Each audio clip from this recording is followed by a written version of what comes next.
difference between the Western world and the Islamic world, in many respects, is the U.S. occupation of Iraq. If you could speak into the ears of U.S. policymakers, what would you advocate in terms of the U.S.'s role in Iraq, or the lack thereof, moving forward?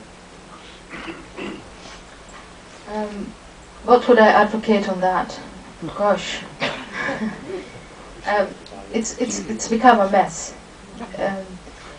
When I first heard that the US was going into Iraq, I thought that's wonderful. They're not going in there only to take the oil and or support another dictator in order to get what is in the American interest, but the Americans are actually going there. They're going to oust Saddam Hussein, and they're going to bring about democracy. I didn't really know how to understand the weapons of mass destruction, because that's such classified information that as an ordinary citizen you can't tell whether it's true or not. But then when the execution of the intervention started to unfold, in which it was, we are only going to topple Saddam Hussein and then get out, then it was like, hey, this is going the wrong way. This is going like Somalia, because in 1991 the US troops went to Somalia to bring about peace, and realized that establishing peace in Somalia within 3 months was not going to happen.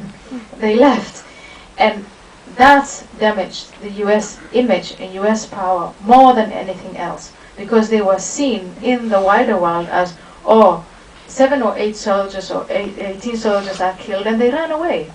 And the same is, I think, about to happen in Iraq. It has damaged both the United States image of, going in there and getting the job done, and maybe it has made more people sober that democracy is not something that you can export, and even if you were to be serious about exporting democracy, it's not something that you can do in 1 or 2 years.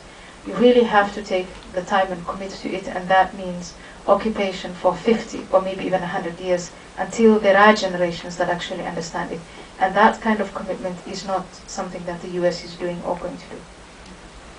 Okay. Right in the middle and the back.